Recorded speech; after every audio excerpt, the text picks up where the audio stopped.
예, 오늘 나눌 제목은 고난을 이기는 믿음이라는 제목으로 고린도 후서 1장 8절부터 10절까지 여기 슬라이드 있어요. 함께 봉독하겠습니다. 시작. 형제들아, 아시아에서 우리에게 닥쳤던 고난을 너희가 모르기를 원치 아니하노니 이는 우리가 받은 극심한 압박으로 인하여 견딜 힘을 잃어 심지어는 삶의 절망에까지 이른 것이라. 우리는 우리 자신 속에 사형 선고를 받았으니 이는 우리로 우리 자신을 신뢰하지 아니하고 죽은 자들을 살리시는 하나님만 신뢰하게 하려 함이라.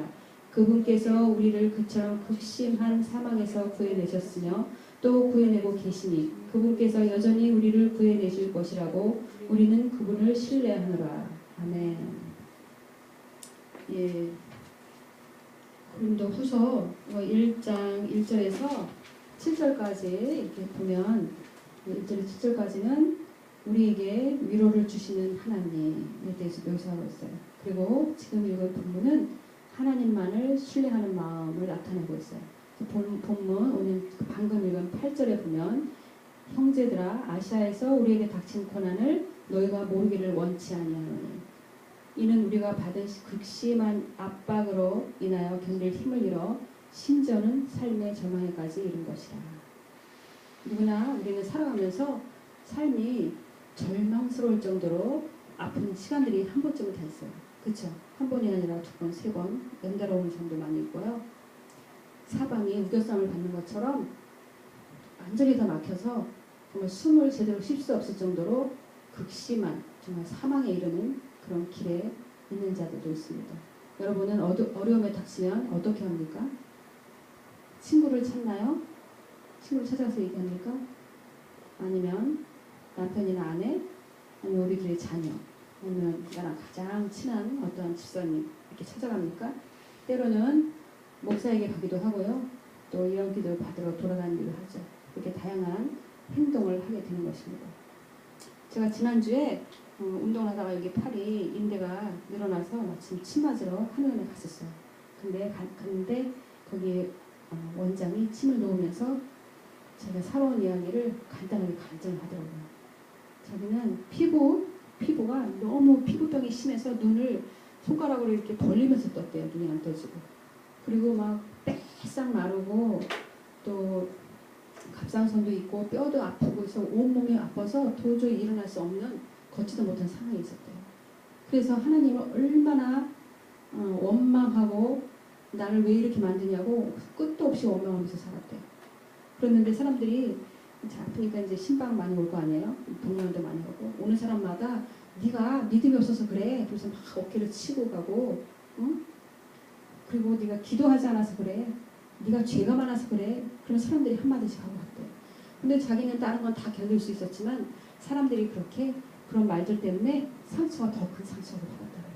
그래서 너무 상처가 커서 차라리 아픈 것보다 그런 말들로 들어오는 상처 때문에 힘들었다고요. 그래서 하나님한테 저 사람들을 다시는 오지 않게 해달라고 기도까지 했다고 그러는데 자기가 이제 그런 아픔의 세월이 있으면서 가만히 생각해 보니까 자기가 너무 지나온 게 교만했다는 거예요. 내가 이렇게 교만할 수가 없었대요. 자기가 몰랐다는 거예요. 그런데 되돌아보니까 작은 거에도 너무나 교만해서 하늘을 찌르는 자기 모습을 보았대요. 그래서 그때부터 하나님 저를 낮춰주세요. 저를 이 교만의 자리에 낮춰주세요 하면서 그렇게 하나님을 의지하고 하나님만을 찾았다고요. 많이 회복되고 지금은 한의사 할 정도니까 다 회복됐어요. 자기가 체험했으니까 아픈 부위를 이제 성도 이렇게 사람들이 보면 더 얼마나 아프고 어떻게 아플 거라는 이제 체험했으니까 알잖아요. 그러니까 더 잘 섬기는 것을 제가 봤어요. 마음으로. 이처럼 우리에게 크고 작은 고난과 환난이 와요. 그럴 때 대부분은 신경이 굉장히 예민해지잖아요. 그래서 염려가 많은 만큼 스트레스가 많이 와요. 염려가 들어오면 불안도 함께 들어오잖아요. 그래서 염려하면 그러니까 불면증도 생기고 때로는 머리카락도 막 빠지고 소화 능력도 저하되잖아요. 소화도 안 되고. 그래서 이 미래의 불확실성이 극에 달해서 막 초조하고 불안하기 때문에 이러한 현상이 나타나는 거예요. 그래서 환경과 상황에서 오는 고난과 그 환난을 본문 8절에서는 뭐라고 표현하고 있냐면 극심한 압박으로 견딜 힘이 없어서 심지어 삶의 절망에까지 이른 곧 사망에 이르렀음을 고백하고 있어요. 그러나 마태복음 6장 7절에는 너희 중에 누가 염려함으로 그 길을 한 자라도 더할 수 있겠느냐 라고 말씀하고 계세요. 그런즉 가장 작은 일도 하지 못하면서 다른 일들을 염려하느냐? 마태복음 12장에 그 말씀을 보세요. 또 너희가 어찌 의복을 위하여 염려하느냐? 들의 백합화가 어떻게 자라는가 생각하여 보라. 수고도 아니하고 길쌈도 아니하느니라. 마태복음 13장에 보면 22절에 가시 떨기에 뿌려졌다는 것은 말씀을 들으나 세상의 염려 또 재물의 유혹에 말씀이 막혀서 결실하지 못하는 자라래요. 우리가 세상에 염려가 많으면 하나님의 말씀이 들어온다 해도 들리지 않아요. 그리고 누가복음 21장 34절에도 보면 너희는 스스로 조심하라. 그렇지 않으면 방탕함과 술 취함과 생활의 염려로 마음이 둔하여진다. 생활의 염려로. 그래서 뜻밖의 그날이 덫과 같이 너희에게 임하리. 조심하라는 거예요. 생활의 염려, 세상의 염려, 재물의 유혹 이런 것들은 다 마음을 둔하게 한다는 거예요. 내게 주어진 환경과 상황에서 오는 염려와 불안으로 인해서 급한 마음에 내가 무엇을 어떻게 해야지, 내가 이거를 정말 어떻게 해결해 봐야지 하는 마음이 너무 크기 때문에 그 문제가 내 안에 나를 전체로 감싸고 있기 때문에 하나님 말씀이 아무리 들어와도 들리지 않게 되는 거예요. 아무리 좋은 말씀이 있는들 그게 나한테 역사하지 못해요. 그래서 요한복음 14장 1절에도 너희는 마음에 근심하지 말라고 하는 거예요. 하나님을 믿으니 또 나를 믿으라 하는 거예요. 또 마태복음 6장에도 그러므로 내일 일을 위하여 염려하지 말라. 내일 일은 내일이 염려할 것이요 한 날의 괴로움은 그날로 족하니라. 왜 미리 염려해요? 그렇죠? 디모데전서 3장 7절에도 또한 외인에게도 선한 증거를 얻은 자라야 할지니 비방과 마귀 올무에 빠질까 염려하라. 이런 것이 우리가 불안하고 염려하는 이런 것들은 다 올무에 빠지게 되는 거예요. 사탄이 쳐놓은 올무라는 거예요. 그러니까 여기 빠지지 않게 조심하라는 거예요. 삶의 절망 또 사망에 이르는 고난 그 압박이 올지라도 우리 9절에 보세요. 우리는 우리 자신 속에 사형 선고를 받았으니 사형 선고를 받았대요. 그러니까 속에 사형 선고를 받았다는 것은 내 속, 그러니까 내 마음, 내 자아를 죽은 자 취급한다는 것이에요. 그래서 나, 이 세상 또 우리 눈에 보이는 것 그것에 소망을 두지 않고 나는 이미 간되었고 하나님을 바라보겠다. 하나님만을 바라보겠다는 그 의지의 고백인 것이에요. 이는 우리로 우리 자신을 신뢰하지 아니하고 죽은 자들을 살리시는 하나님만 신뢰하게 하려 함이라 라고 고백하고 있어요.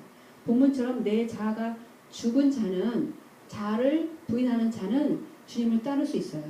그렇지만 내 문제, 내 환경, 내 상황 이 문제가 너무 커가지고 그거 외에는 어떤 것도 보이지 않는 그런 상황에 있으면 주님을 따르지 못해요. 왜냐하면 그것을 해결하기 전까지는 내 마음이 온통 그것에 묶여서 매어있기 때문에 다른 것에 눈 돌릴 틈이 없는 거예요. 그래서 그거를 보지 말라는 거예요. 상황과 환경을 보지 말고 그 문제를 보지 말라는 거예요. 그러나 하나님은 우리에게 너희 염려를 다 주께 맡기라고 하세요. 이는 그가 너희를 돌보심이라. 베드로전서 5장 7절이에요. 하나님께서는 우리 염려를 다 주님께 맡기기를 원하세요. 그리고 그가 돌보신다고 약속하고 계세요. 빌립보서 4장 6절에도 아무것도 염려하지 말라고 우리에게 말씀하고 계시는 거예요. 너희는 오직 모든 기도와 간구만 해라. 너희 구할 것을 감사함으로 하나님께 아뢰라. 그리하면 모든 지각에 뛰어난 하나님의 평강이 그리스도 예수 안에서 너희의 마음과 생각을 지키시리라. 하나님 약속해 주시는 거예요.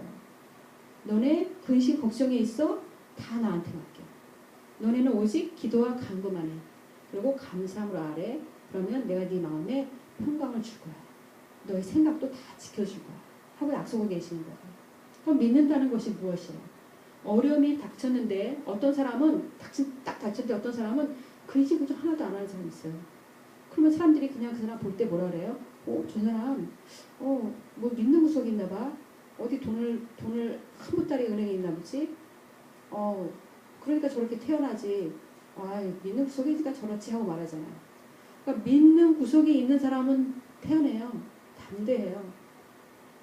그래서 내가 믿는 대상에 따라서 내 행동이 달라지는 거예요. 어떤 상황이 닥쳤을 때 내가 믿는 대상이 있잖아요. 내가 믿는 대상을 신뢰할 때 내 행동이 담대해지는 거예요. 예를 들어가지고 만약에 우리 애가 있다고 그래봐요. 애기가 깐난 애기가. 근데 그 애기를 부득불 어디다 맡겨야 돼요. 그러면 어디다 맡길까 생각할 때 여러분이 어떻게 했어요? 내 바로 옆집에 맡길까? 친정엄마한테 맡길까? 아니면 또 옆집 할아버지한테 맡길까? 여러 가지 생각할 거 아니에요? 우리 애를 잘 봐줄 사람? 제일 잘 봐줄 사람한테 맡길 거 아니에요? 아무리 옆집 사람이라고 해도 그 사람하고 별로 친분이 없으면 섣불리 못 맡기잖아요. 근데 친정 엄마가 우리가 자라면서 많이 겪어본 게 엄마잖아요. 그렇죠? 그 엄마가 내 일을 봐준다면 신뢰하잖아요. 그 엄마를. 그렇죠? 나를 키워온 분이고 우리 형제자매 다 키운 분이기 때문에 손자도 다 키울 수 있겠다 해서 우리 애를 맡기잖아요. 그럴 경우는 우리가 어때요? 신뢰함으로 내 일을 다 끝까지 다 보고 시간 다 쓰고 친구들 만나고 다 만나고 가벼운 마음으로 집에 가잖아요. 왜 그래요? 그 대상을 믿기 때문에 그래요. 그래서 우리가 그 대상을 믿는 만큼 비례해서 안심하는 거예요. 우리가 믿을 수 없으면 어떻게 맡기겠어요? 우리가 하나님을 신뢰하는 마음은 먼저 그를 어떤 분인지 알아야 돼요. 하나님이 어떤 분인지 모르는데 어떻게 신뢰해요? 그렇죠? 그러니까 하나님을 알지도 못하는데 어떻게 우리가 그분을 우리의 모든 문제를 맡길 수 있겠어요? 하나님을 신뢰하지 못한다는 것은 내 말이 내 안에 그리고 내가 내 안에 있다 하는 그런 하나님과의 체험이 부족해서 그래요. 그래서 하나님을 잘 모르는 거일 수도 있어요. 그렇지 않으면 진리의 하나님, 진리의 성령이 내 안에 거하지 않는 사람, 그런 사람도 하나님을 잘 알지 못하고 신뢰하지 못하는 사람에 속할 수 있어요. 그런 자는 세상 사람과 아주 똑같죠. 하나님을 믿지만 그에게 내 문제를 맡기지 못한다는 것은 무늬만 크리스천이라는 거죠. 그렇죠? 내가 예수님을 잘 믿어요. 내가 다른 사람들도 믿음이 좋다고 막 그런 평도 받아요 가끔. 그렇지만 내가 내 문제를 주님께 온전히 올려드리지 못한다? 그거는 나는 온전한 크리스천이 아니다라고 착각하면 돼요. 가짜 크리스천이에요. 어떻게 자식이 자기 아비를 믿지 못해요? 그렇죠? 내 전부를 맡길 만큼 그분이 어떤 분인지 잘 알지 못하기 때문일 수도 있는 거예요. 그래서 호세아서 지금 3절에도 보면 우리가 여호와를 힘써 알자. 힘써 여호와를 알자. 그의 나타나심은 새벽 빛같이 어김없나니 비와 같이 땅을 적시는 늦은 비와 같이 우리에게 임하시리라 하니라. 10절에 보세요. 오늘 10절 본문 읽은 거요. 그분께서 우리를 그처럼 극심한 사망에서 구해내셨으며 또 구해내고 계시니 그분께서 여전히 우리를 구해내 주실 것이라고 우리는 그분을 신뢰하노라 라고 되어 있죠. 그렇죠? 개역성경에는 여기서 우리가 극심한 사망으로 되어 있지만 개역성경에는 큰 사망 이렇게 되어 있고 또 공동번역에서는 이것을 어려운 죽을 고비라고 해석하고 있어요. 어려운 죽을 고비. 그러니까 죽을 고비와 같은 상황이라는 거예요. 큰 사망. 킹제임스 버전 오늘 읽은 거에서는 극심한 사망으로 되어 있죠. 그렇죠? 조금 번역이 틀리지만 공동 번역에서 번역해 놓은 어려운 죽을 고비 이것이 가장 자연스럽게 해석된 것이라고 볼 수 있어요. 누구에게나 죽을 만큼 힘든 사망과도 같은 고난이 있습니다. 나에게만 고난과 시험이 오는 것이 아니에요. 하나님을 때로 자기 자녀에게 하나님께서는 자기 자녀에게 시험과 역경을 주세요. 또 우리는 학창시절 우리가 시험을 보지 않았다면 어떻게 우리의 실력을 평가할 수 있겠어요? 그렇죠? 하나님도 우리의 실력을 평가하고 싶은 거예요. 하물며 예수님도 시험당하지 않았어요? 아브라함을 시험하시고 이삭을 번제로 바치게 한 것도 하나님의 시험이에요. 창세기 22장. 그리고 창세기 15장에도 모세가 여호와께 부르짖었더니 그 쓴물 여호와께서 그에게 한 나무를 가리키시니 그가 물에 던지니 물이 달게 돼요. 쓴물이 다물로 됐어요. 그 사건이 있은 후에 거기서 여호와께서 그들을 위해서 법도와 율례를 정하시고 그들을 시험했다고 나와요. 그 신명기에도 보면 너는 선지자나 꿈꾸는 자의 말을 청종하지 말라. 이는 너희 하나님 여호와께서 너희가 마음을 다하고 뜻을 다하고 너희 하나님 여호와를 사랑하는 여부를 알려고 하사 너희를 시험하심이니라. 하나님께서 얘가 나를 얼마나 사랑하냐 그걸 알기 위해서 시험을 준다는 거예요. 또 사사기 2장에도 보면 이는 이스라엘이 그들의 조상들이 지킨 것 같이 나 여호와의 도를 지켜 행하나 아니하나 그들을 시험하려 함이라. 도를 지키나 안 지키나 보는 거예요. 나를 사랑하나 안 사랑하나 그게 시험 주시는 거예요. 그 스가랴서 13장 9절에도 보면 내가 그 3분의 1을 불 가운데서 던져 은같이 연단하며 금같이 시험할 것이라고 말씀하세요. 그들이 내 이름을 부르리니 내가 들을 것이며 나는 말하기를 이는 내 백성이라 할 것이요 그들은 말하기를 여호와는 내 하나님이라 하리라. 그래서 우리가 연단을 받잖아요. 금같이 은같이 연단당하고 그러면 하나님께서 금같이 시험할 것이래요. 그럼 우리가 어떻게 돼야 돼요? 정금같이 나와야 되는 거예요. 그 연단을 다 통과하고. 이러한 시험과 연단이 올 때 이기는 방법은 마태복음 26장 41절에 말하고 있어요. 시험에 들지 않게 깨어 기도하라.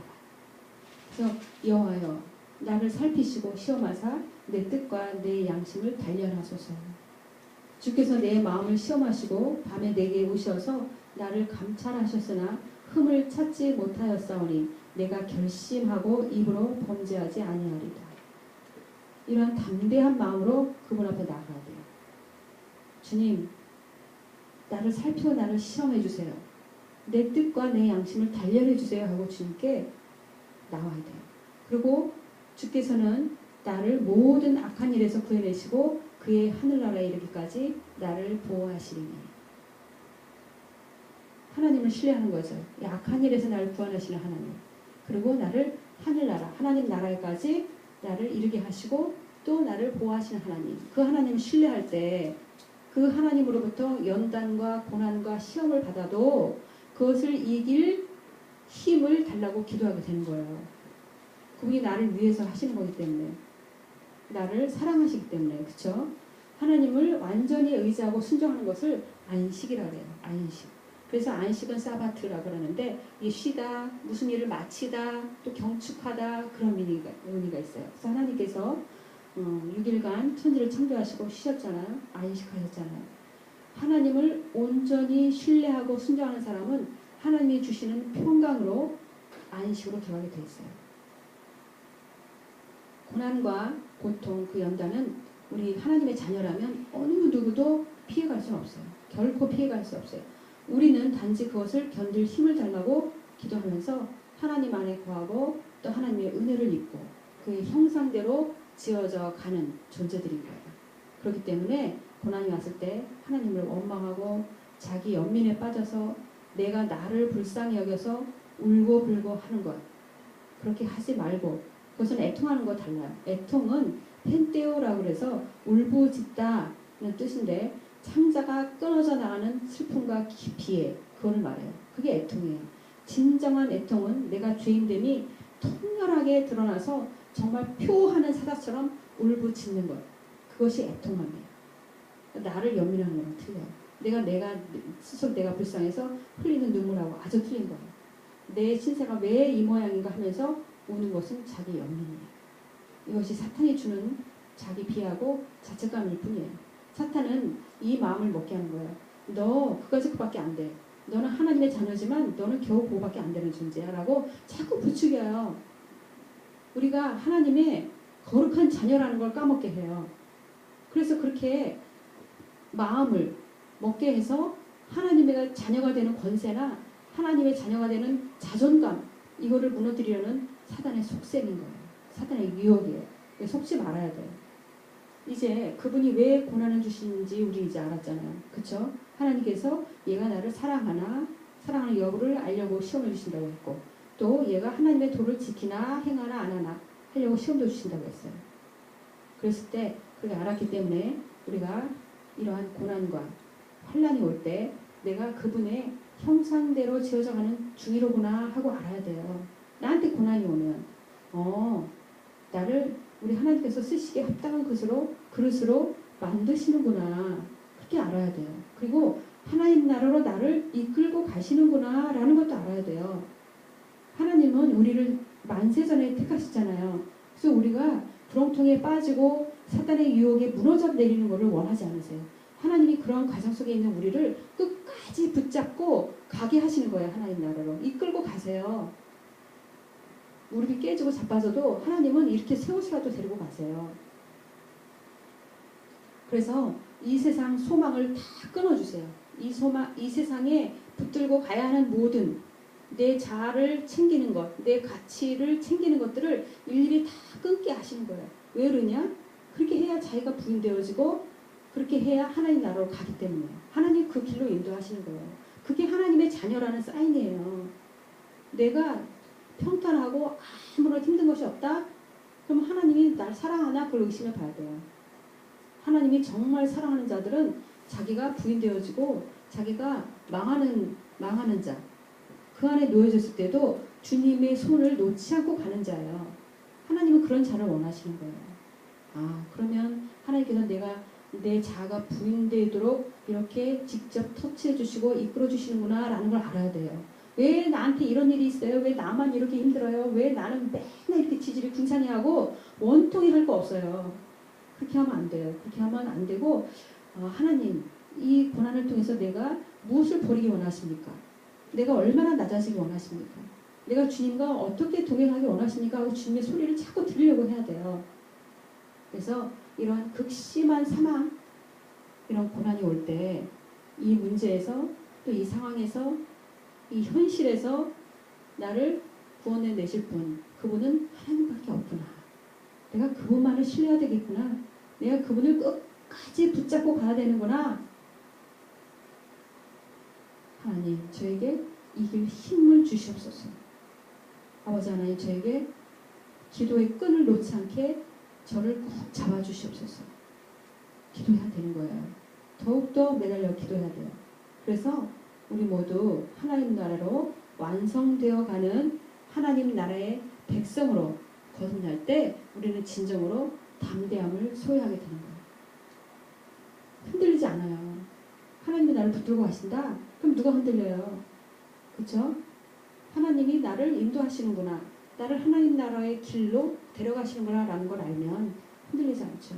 하나님, 비록 내가 지금 이 시간에 힘듭니다. 그렇지만 하나님 저를 붙잡아 주세요. 제가 포기하지 않게 해주세요. 기도하는 게 더 낫죠. 그래서 우리 못 믿은 교인들은 어느 누구보다도 더 하나님을 사랑하고 신뢰하는 그 하나님의 자녀로 거듭나기를 주님의 이름으로 송축합니다. 기도하겠습니다. 주님 감사합니다.